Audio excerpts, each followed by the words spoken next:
दर्शकवृन्द नमस्कार। आज दिनभरिका महत्त्वपूर्ण चुनावी अपडेटहरू लिएर हामी उपस्थित भएका छौँ। सबैभन्दा पहिले काठमाडौँबाट आएको समाचार। काठमाडौँ 8मा राष्ट्रिय स्वतन्त्र पार्टीका विराज भक्त श्रेष्ठ विजयी भएका छन्। उनले 24,592 मत अर्थात् करिब 69.35% मत प्राप्त गर्दै ठूलो मतान्तरले विजय हासिल गरेका हुन्।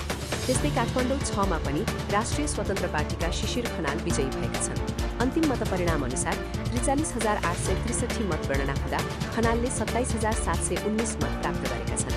सानो जानकारी, तपाईँ अहिले नेपालको कुन ठाउँबाट यो भिडियो हेरिरहनु भएको छ? तपाईँको जिल्ला र अहिलेको समय कमेन्टमा लेख्न नबिर्सनुहोस्। तपाईँहरूको प्रतिक्रिया हामी अवश्य पढ्नेछौँ। अब देशका अन्य निर्वाचन क्षेत्रका अपडेट। कोशी प्रदेशका 28 निर्वाचन क्षेत्रमध्ये 16वटामा घण्टे चिन्ह अगाडि रहेको छ भने 4वटामा माटो चिन्ह अगाडि रहेको जानकारी आएको छ।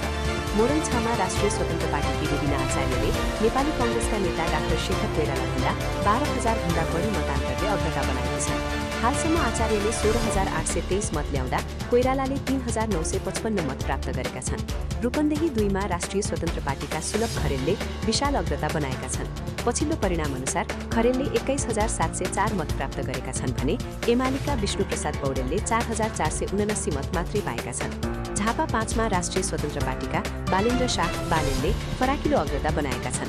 साँझ 5:30 बजेसम्मको परिणाम अनुसार बालेनले 11,945 मत ल्याउँदा एमाले अध्यक्ष केपी शर्मा ओलीले 2,692 मत मात्रै पाएका छन्।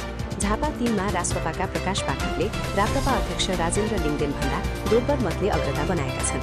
सुनसरी 1मा राष्ट्रिय स्वतन्त्र पार्टीकी गोमा तामाङले 461 मतसहित अग्रता लिएकी छन्।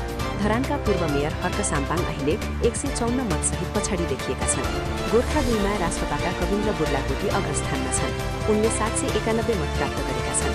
माओवादी केन्द्रका लेखनाथ देउपानेले 221 मत, नेपाली कङ्ग्रेसका प्रकाश चन्द्र दवाडीले 137 मत प्राप्त गरेका छन् भने मिलन गुरुङले 79 मत पाएका छन्। धादिङ 1मा राष्ट्रिय स्वतन्त्र पार्टीकी आशिका तामाङले अग्रता कायम राखेकी छन्।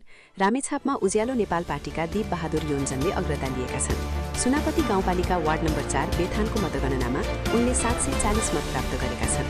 नेकपाका श्याम श्रेष्ठ दोस्रो र नेपाली कङ्ग्रेसका रामचन्द्र खड्का तेस्रो स्थानमा रहेका छन्। अछाम 1मा स्वतन्त्र उम्मेद्वार भीम रावलले 952 मतसहित अग्रता कायम राखेका छन्। नेपाली कङ्ग्रेसका भरत कुमार स्वारले 732 मत र एमालेका दीपक बहादुर साउदले 713 मत प्राप्त गरेका छन्। पाल्पा 2मा नेपाली कङ्ग्रेसका हिमाल दत्त श्रेष्ठ अग्रस्थानमा छन् भने एमालेका ठाकुर गैरे तेस्रो स्थानमा रहेका छन्। पर्वतमा राष्ट्रिय स्वतन्त्र पार्टीका सागर भुसालले सुरुवाती अग्रता लिएका छन्। उनले 2,283 मत प्राप्त गरेका छन्। जाजरकोटमा नेपाली कङ्ग्रेसका बुढाले अग्रता लिएका छन् भने माओवादी केन्द्रका शक्ति बस्नेत पछाडि परेका छन्। डडेलधुरामा राष्ट्रिय स्वतन्त्र पार्टीले अग्रता कायम राख्दा नेपाली कङ्ग्रेस छिनो मतार्मरले दोस्रो स्थानमा पुगेको छ।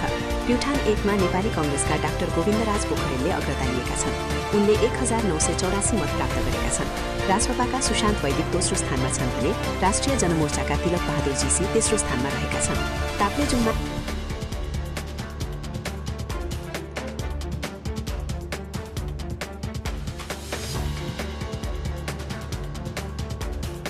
इलाम 2मा एमालेका सुहाङ नेम्बाङले सुरुवाती अग्रता लिएका छन् भने श्रम संस्कृति पार्टीले कडा प्रतिस्पर्धा गरिरहेको छ। यसैबीच खोटाङमा प्रतिनिधि सभा निर्वाचनको मतगणना सुरु भएको छ। सर्वदलीय बैठकपछि मतगणना सुरु गरिएको निर्वाचन कार्यालयले जनाएको छ। यही थियो आजको मुख्य समाचारमा प्रतिनिधि सभा निर्वाचन 2082 को पछिल्लो अपडेट। नयाँ अपडेटहरूका लागि हाम्रो च्यानल आजको मुख्य समाचारलाई सब्स्क्राइब गर्न नबिर्सनुहोला। धन्यवाद।